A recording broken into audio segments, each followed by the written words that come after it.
this segment to the Indian automotive sector has been ugly, disproportionate, weird and horrible looking cars. तो irrespective of the fact कि आपकी body, उसके अलावा steering, और इसमें एक अच्छी बात ये भी है कि चाहे आप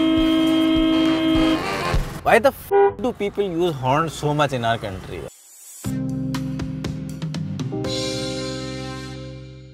Ever since the subcompact sedan segment was created, the single largest contribution of this segment to the Indian automotive sector has been ugly, disproportionate, weird and horrible looking cars. Well, it is a designer's nightmare to fit a sedan into under 4 meters, so naturally these have been terrible looking cars historically.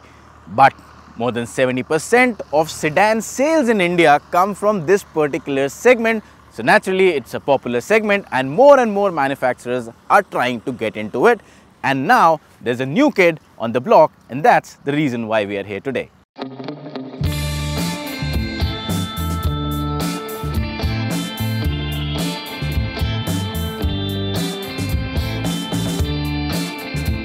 Say hello to the Hyundai Aura. Now, if you're thinking, well, this is just an extended version of the Grand i10 Nios, you're not wrong. It actually is, but then again, if you talk about the design, there are some differences. Of course, the grille, as you can see, the design is slightly different, and depending on the variant, well, this of course is the turbo variant, so it's got a 1-liter petrol engine. So this one comes with a black outline, looks good, looks sporty. If you opt for any other variant, which is the 1.2-liter petrol or the diesel, you'll get a metallic finish. So that's more in the premium positioning of the car. While you get a single boomerang DRL on the Nios, you get 2 of them here. So these are some subtle differences that make the Aura different from the Grand i10 Nios. And in terms of the side profile as well, that is where the car really gets different. Well, to start with, you've got these fantastic looking 15-inch alloy wheels. The design is absolutely stunning, and of course the roof, well, it's got a very good coupe roof line, so it tapers off right after the B pillar and goes in right up till the boot. The C pillar has been blacked out. Now that's a personal opinion. Hyundai claims it's a premium feature. I would have personally preferred it to be in body color. It looks a little bit aftermarket, but then again, it's a subjective thing. Design, it's got a brand new rear. It's got really good looking tail lamps. The boot again has got good character line. The only thing that I personally would want to change is between the 2 tail lamps, which is connected by a stripe. Well, that is something which looks a bit overdone, but I think most buyers will appreciate it. So overall, yes, Hyundai Aura does come across as a good looking and a dynamic subcompact sedan.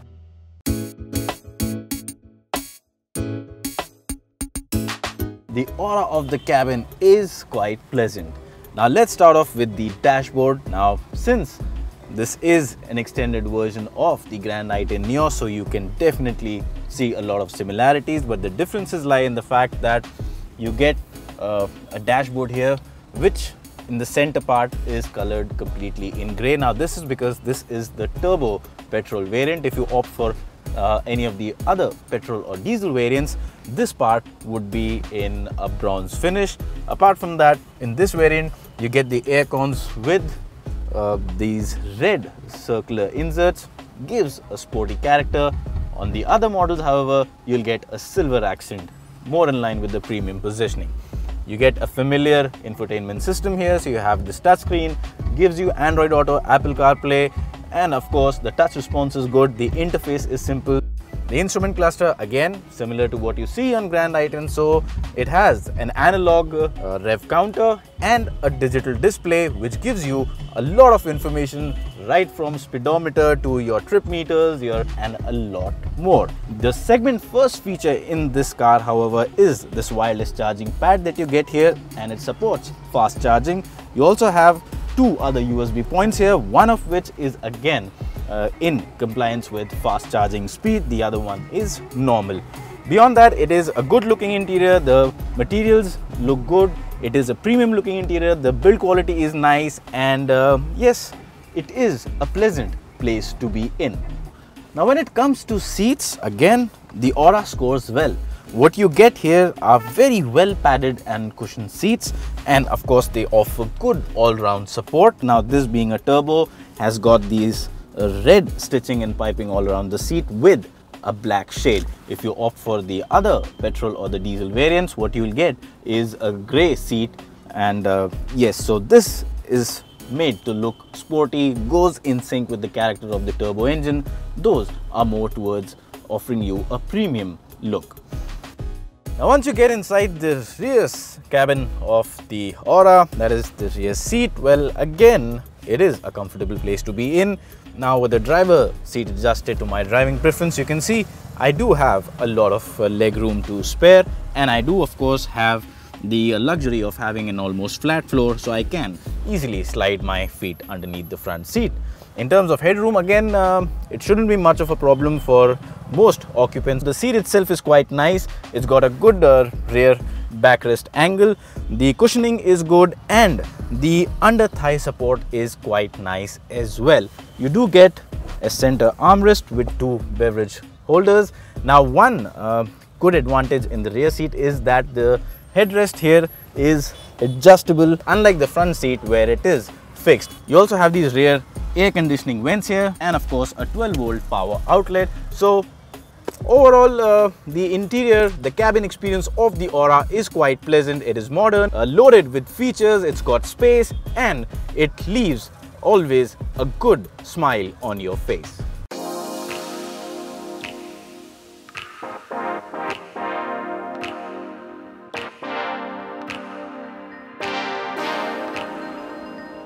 Now when it comes to powertrain options, Hyundai has pretty much packed in everything it could. So what you get is, you get a 1.2 liter petrol engine, you get a 1.2 liter diesel engine. By the way, it's a brand new engine, it's a BS6 compliant engine. You also get a 1 liter turbocharged engine, which is the one we are driving right now. And not just that, you get a CNG, that's a factory fitted CNG option as well.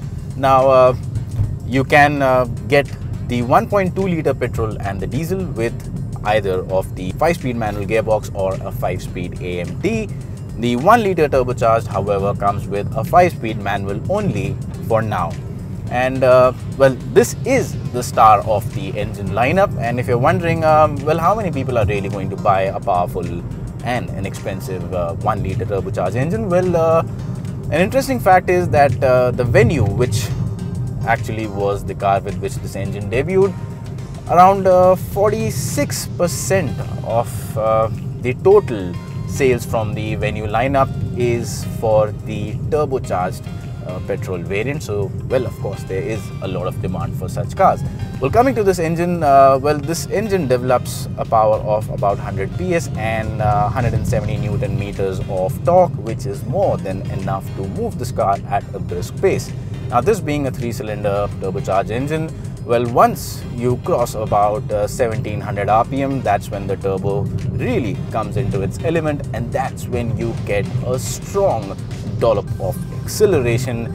And actually, it might sound surprising, but this is a petrol Hyundai that is fun to drive. The other good thing about this engine is the NVH. So, well, of course, it's a petrol, so NVH is not much of a problem for petrol engines. But then again, yes, despite being a 3-cylinder, this is again good on the NVH scale.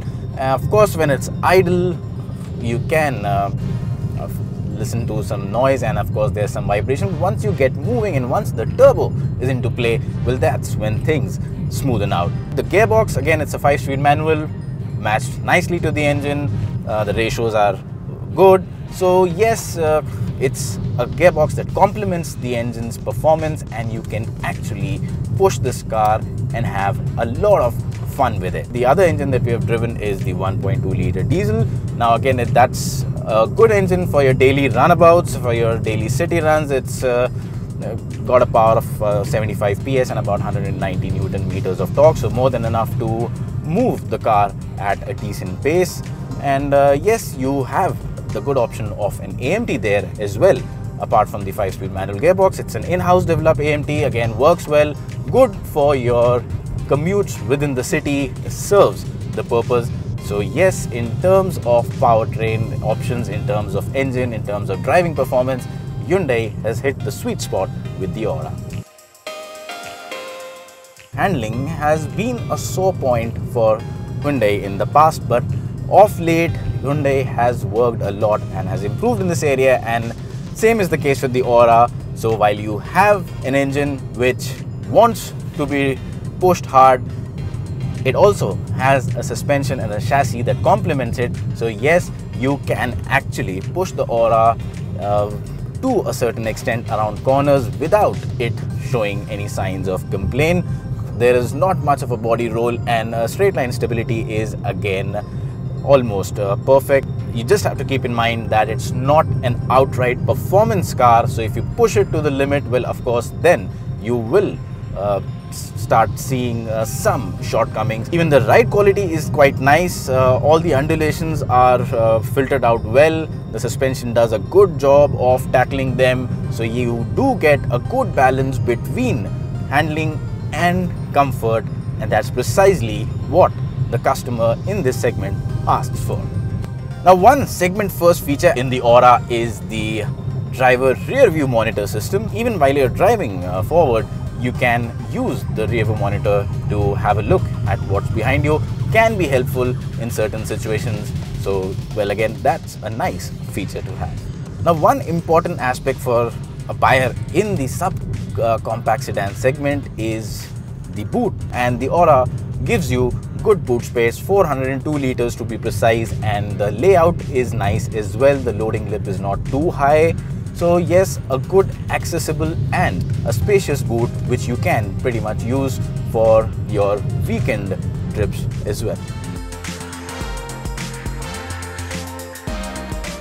Now, as far as prices are concerned, Hyundai has done a really good job with the Aura. It's priced competitively, and you can see the variant-wise pricing on the screen right now. Now, if you compare this to the competition, of course, Hyundai has an advantage because this car offers you more features. In fact, a lot of segment-first features, but still at a competitive price. Overall, yes, a very strong package.